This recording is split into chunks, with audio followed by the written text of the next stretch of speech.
Thank Crunchie, it's Friday, and welcome to this edition of Cooking with the Cooks, Cuisine for the Quarantined. We hope you're all well, we hope you're all getting through this, relieving the boredom a little bit for you. Big thank you once again to Sophie for filming and editing it all and tasting most of it as well. Today we're going to make honeycomb, but first of all I'd just like to point out I am not a chef, as some people are insinuating. I'm a school teacher and I just like a bit of cooking, and we thought, didn't we, Soph, that this would be a good idea. Thanks, I'm nodding. So we're going to make honeycomb today. 3 very simple and basic ingredients: caster sugar, 200 grams, golden syrup, 100 grams, and bicarb of soda. 2 teaspoons of bicarbonate of soda. That's what's going to add all the air and the bubbles to this. It is a lovely treat for children. However, don't let children make it. We're dealing with really high heat, high temperatures of sugar here, and the last thing you want to do is get it on your skin. So you can make it, they can decorate it. Okay, so first thing, other things you're going to need: a pan, a whisk, and something to put it in when it's done. I've just lined it with a little bit of parchment paper to stop it sticking, so you'll need to do that as well. So what do we do? Oh well, we put the sugar in, we put the golden syrup in, get all that in. Now, the only golden syrup I had was the dessert variety, so I'm hoping it's going to be okay. We'll soon find out. If not, we'll make something else instead. So once all that's in, what we're going to do, come around here, Soph, is pop it on a really low heat. Now, this is going to take a few minutes. What you don't want to do is burn this. What you want to do is just let the heat filter through. It'll dissolve the sugar and turn it into a lovely caramel. So come back in 5 minutes and we'll see what it looks like. Right, our sugar has turned a nice dark brown colour, as you can see. So we're going to take it off the heat, and this is where the magic happens. Now, stand back when you do this. You're going to add the bicarb and whisk it in really quickly. And it'll grow.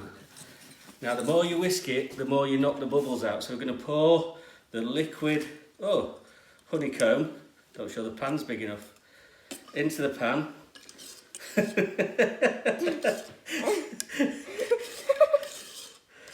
Wow. Now, maybe we need a bigger pan. It's still growing. Quick, Soph.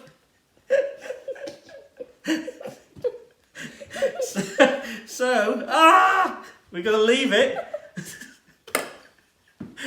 We're going to wash the pan out with warm water. Don't worry, it'll come off. It's still growing. Maybe I underestimated that. So we're going to wash the pan out with soapy water. Do not touch that for half an hour. It's red hot. Don't get anywhere near it. Hopefully in half an hour it'll stop growing and we'll come and have another look at it. Wow. It's like those experiments you see on YouTube. So, I think I only used 2 teaspoons of bicarb. Let's leave it half an hour and see what it looks like. Come back and see us then. We survived the mountain of honeycomb. We managed to get the paper off. There's a few casualties along the way. So we're going to do 2 things with it now. It's going to get a little bit messy. We're going to try and cut it up and get chunks like that. Now, any chunks that are too thin, like that, we're going to put in a jar, because this will keep for up to a month in the cupboard if you keep it in an airtight jar, and it's great with ice cream. So we're after the big chunks, and what we're going to do, chunks about that big, I've melted some chocolate.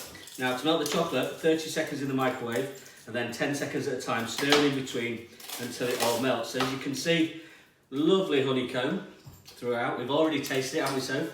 It's absolutely fantastic. So I won't do it all now. I'll just do some to show you. That's a nice bit. So we're just going to coat it in chocolate. Oh, look at that, Soph. Coat it in chocolate, in melted chocolate. Pop it on a cooling rack to drain. Do another bit. Now I've got milk chocolate. If you fancy dark chocolate, you can do that as well. It's not great if you're on a diet, this recipe, to be honest with you. But what you've got is lovely, tasty treats that you can have. I wouldn't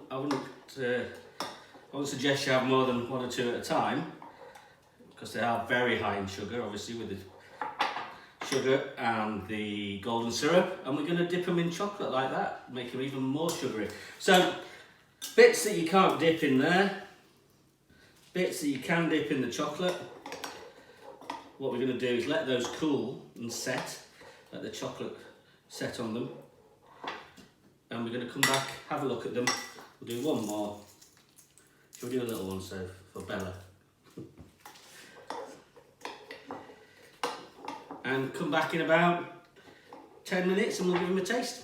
Thanks. Hello, welcome back. It's been a little bit more than 10 minutes. I didn't realise it was 7 o'clock. I had to get dinner on. So we put the chocolate coated in the fridge to set. They're not quite set yet, but Sophie is eager to have a try. I would have liked to leave them a little bit longer, but she's not letting me. So, Honeycomb. We've got a jar full to put on our ice cream, or just to simply have a nibble on whenever we want. I've got a fridge full of chocolate coated ones as well. It's time to taste them, but before we do taste them, Sophie's going to say goodbye today. Before we taste them, tomorrow we're going to keep it nice and simple. We're going to make an omelette. So when you get up on Saturday morning, you've had a lie in, turn on Facebook, have a look and make an omelette. I'm sure most people out there can make omelettes, but a lot of people overcomplicate them. I've had some really good advice from Chris Cook. We seem to make the same type of omelette, so we'll make ours for you, or I'll make ours for you on Saturday morning, so make sure you tune in. In the meantime, stay safe, stay at home and keep cooking. Over to Sophie. Oh. How are they? Good? Mm-hmm. Are they crunchy? Are they sugary? Are they honeycomby? Say goodbye.